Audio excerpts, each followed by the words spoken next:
expliquer une vision que je suis en train de faire tout à l'heure. Au moment où nous sommes en train de prier, je fais comme un flash ou une vision où je vis 3 personnes, je dirais même 4. Les 2 premières personnes, Dieu me parle de leur nationalité, c'était comme des Américains. La 3e personne, c'était comme un Chinois. Et la 4e, c'était comme notre président actuel. J'ai vu des documents, comme de papier sur sa table. Ok, le président signé. Et les 3 parties signées.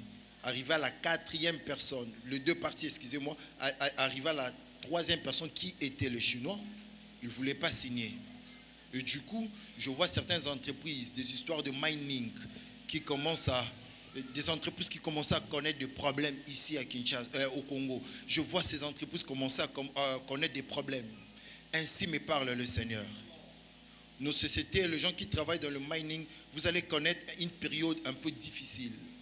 Mais après cette période, la gloire viendra. Je dis après cette période, la gloire viendra. Au moment où je suis en train de parler, je fais une vision, une autre vision, où je suis en train de voir le frère Michel. Dieu te demande de trouver une adresse comme celle-ci, où tu vas,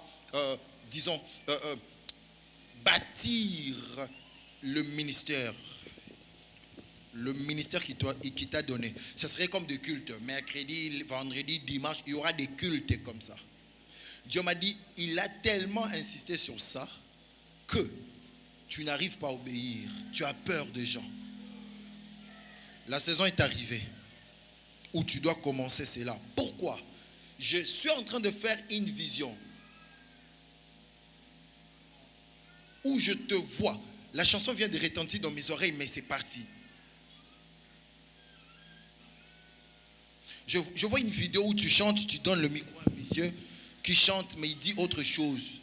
Et tu es en train de rire. Je ne sais pas si c'était au Gabon, Côte d'Ivoire, je ne sais pas. C'est en français.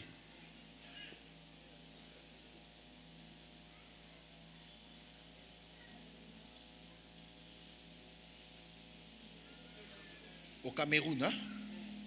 On chantait quoi déjà? Amène-moi dans les auteurs, c'est ça. Dieu me dit, la même onction qui était descendue dans la salle ce jour-là. Je n'ai jamais été dans ces concerts-là, mais j'entends cela. Parce que je vois les gens tomber dans la délivrance. Dieu m'a dit ce soir, il venait de restaurer cette dimension de guérison dans tes prestations.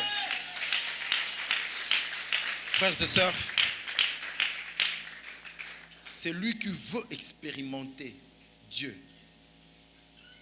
doit oublier ce que l'ennemi a fait. Quand tu penses que l'ennemi a une dimension plus que ton Dieu, tu détruis ta prochaine étape. Dieu est capable de faire plus que l'ennemi. Dieu est capable de te donner des choses que tu as perdues il y a longtemps. Dieu est capable. Je dis capable est capable.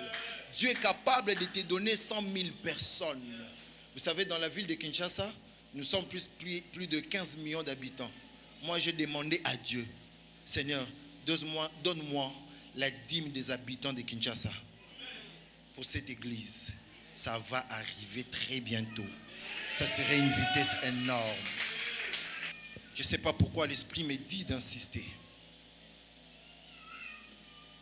Je fais une vision, restons debout s'il vous plaît. Je fais une vision où Dieu me disait, c'est doux. Adam Mbouma, mon serviteur, reviendra dans ces pays. Mais il ne reviendra pas pour fuir la cité d'exaucement. Il ne reviendra pas pour Gaël. Moi encore pour le culte. Il reviendra pour une autre vision. Dieu m'a dit, la saison d'héritage est finie dans sa destinée. Où il doit commencer à faire ce qu'on lui laisse. C'est-à-dire, on lui laisse fuir la cité d'exaucement. On lui laisse encore Gaël. Tout son ministère était battu sur le fait d'être bénéficiaire d'une autre vision. Mais je le vois revenir ici, dans une autre vision. Je dis dans une autre vision. Et dans cette vision, je le vois comme organisé. Je ne sais pas si je dirais église ou ministère. Dieu m'a caché les noms. Mais je le vois organiser des réunions du côté de la Gombe. Docteur, j'insiste, je pouvais bien te le dire, même ce soir, même au téléphone, même en face. Je sais que vous êtes à Kinshasa, à Dono. Je ne sais pas pourquoi Dieu m'a dit de le dire ici. Que Dieu vous bénisse. Est-ce qu'on peut acclamer pour le Seigneur?